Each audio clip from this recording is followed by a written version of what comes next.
So well done. You've made it through the numbers side of mathematics.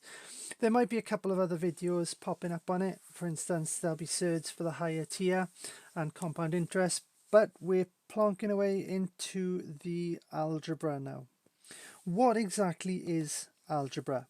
Well, algebra uses variables that represent numbers. Okay, what do I mean by that?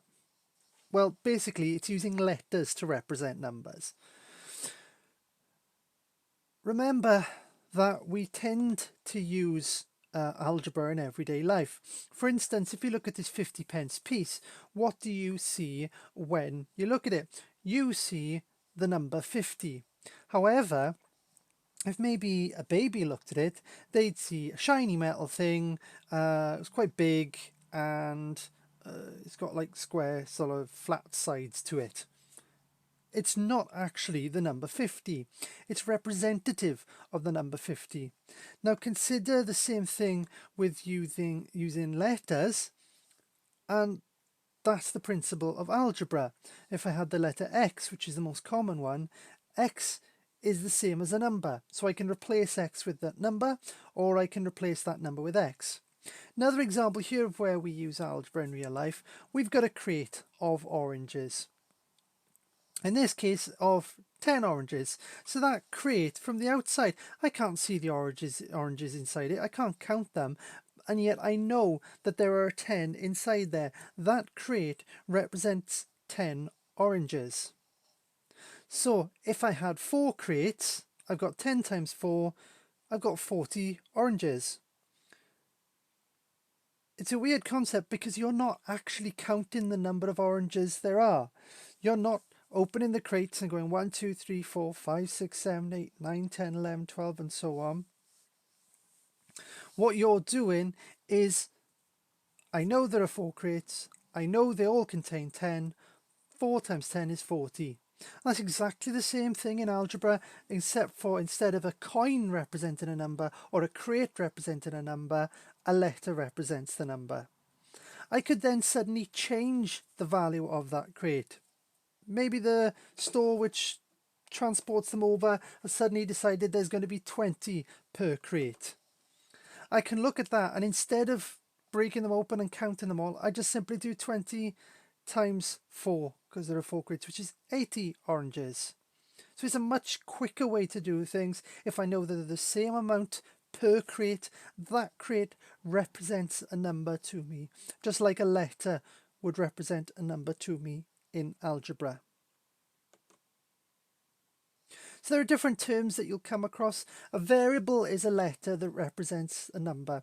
The most common ones we use in algebra are x, y, or n. If you're in higher tier and you've done recurring decimals, you'll have come across n already in these videos. But any letter can be used, and a lot of different letters will come up in the exam. The point is that you treat all variables the same, in exactly the same way. Don't get confused thinking because it's not an X, because it's not a Y, or because it's not an N, it's suddenly different. It's not. They can be capital or they can be small. In fact, we can also use words, though we don't use them in algebra, but words can represent numbers as well. A coefficient then is a number that's in front of the variable. So for instance, I might have 2x. Now, a number in front of a variable means we're multiplying it by it. There's an invisible times sign. So the 2x here actually means 2 times x. It's important to remember that when two things are next to each other, or I should say two variables, or a variable and a coefficient are next to each other, they're multiplying. So if I had xy, that is telling me x times y. The value of x, whatever it is, multiplied by the value of y, whatever it is. With 2x, 3x, 4x, we're talking about 2 times x, 3 times x, 4 times x.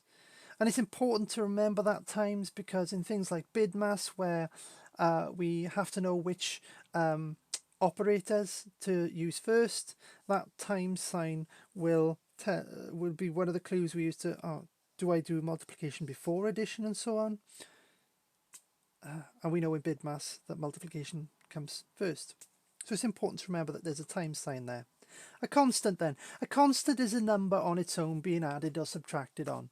So for instance, if I had x plus 2, x would be the variable, the 2 being added on would be a constant. Numbers that are subtracted, so if it was x minus 2, the constant is 2, but you should treat it as a minus 2. And we'll come to look at that again in algebra later on. An expression is a mathematical phrase that contains numbers and variables, but there's no equal sign. So when you see a little